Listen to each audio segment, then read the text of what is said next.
حضرت سیدنا برا بن عازب رضی اللہ تعالیٰ عنہ اس حدیث کے راوی ہیں۔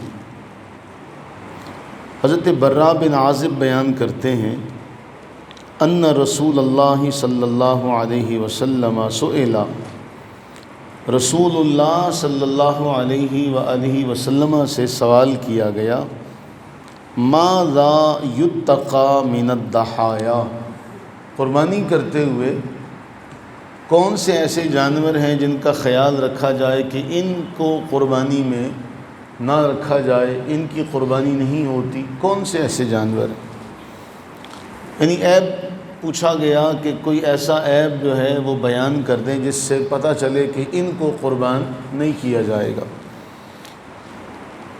حضرت برا کہتے ہیں فَأَشَارَ بِيَدِهِ، رسول اللہ صلی اللہ علیہ وسلم نے اپنے ہاتھ کے اشارے سے جانور ذکر کیے، فرمایا اربعاً، 4 جانور ہیں جن کو قربانی میں استعمال نہیں کیا جائے گا، جن کی قربانی نہیں ہوتی۔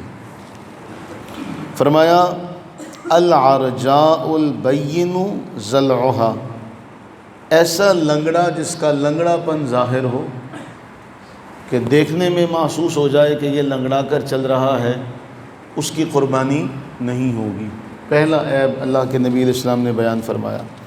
دوسرا فرمایا والعوراء البین عورها، ایسا کانا کہ اس کا کانا پن ظاہر ہو کہ اس کو ایک آنکھ سے نظر آتا ہے، ایک آنکھ سے نظر نہیں آتا۔ تیسرا والمریضۃ البین مرضها، ایسا بیمار جس کی بیماری واضح ہو، ظاہر ہو کہ یہ بیمار جانور ہے، اس کی بھی قربانی نہیں کی جائے گی۔ چوتھا والعجفاء التی لا تنفی، ایسا لاغر ہو کہ اس کی ہڈیوں میں گودا بھی نہ رہ جائے۔ اب ایسا جانور، فرمایا یہ 4 قسم کے جانور ہیں جن کی قربانی نہیں ہوگی۔ یعنی عیب بیان کیے کہ یہ اگر معاملہ پایا جائے تو ایسے جانور کو قربانی کے لیے ذبح نہیں کیا جائے گا، قربانی کے لیے ان کو ذبح نہیں کیا جائے گا۔ ایسا جو لنگڑا ہو، جس کا لنگڑا پن ظاہر ہو، ایسا جو کانا ہو، اس کا کانا پن ظاہر ہو، ایسا جو مریض ہو، اس کا مرض ظاہر ہو، ایسا جو لاغر ہو کہ اس کی ہڈیوں میں گودا بھی نہ رہے۔ اچھا، اب یہاں یہ مسئلہ ذہن نشین رہے کہ بعض اوقات جانور جب ذبح کے لیے لٹایا جاتا ہے تو اس وقت اس میں کوئی عیب پیدا ہو جائے کہ اگر گرانے میں اس وقت اس کی ٹانگ وغیرہ پر کوئی زخم آ جائے تو فقہا لکھتے ہیں کہ اس وقت کا جو عیب ہے وہ عیب نہیں شمار کیا جاتا۔ اس سے پہلے جو ہے جب جانور خریدا جا رہا ہے، ایسا جانور جو ہے اس کو ذبح نہیں کیا جائے گا۔ ویسے اگر جانور لایا اور اچھلنے کودنے میں جانور کے ساتھ کوئی مسئلہ ہو گیا اور وہ لنگڑا کر چلنے لگ پڑا، اگر وہ اتنا لنگڑا ہے کہ اس کا لنگڑا پن واضح ہو رہا ہے اور وہ چلنے سے بھی قاصر ہے تو پھر وہ عیب شمار ہوگا۔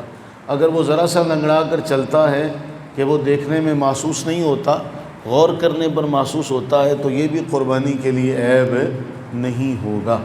اللہ تعالیٰ سے دعا فرمائیں کہ اللہ تعالیٰ اپنی رحمت کاملہ کے صدقے ہم سب کو سنت ابراہیمی ادا کرنے کی توفیق عطا فرمائے، اور ہم میں جو استطاعت نہیں رکھتا اللہ تعالیٰ اسے استطاعت نصیب فرمائے۔ اللہم صلی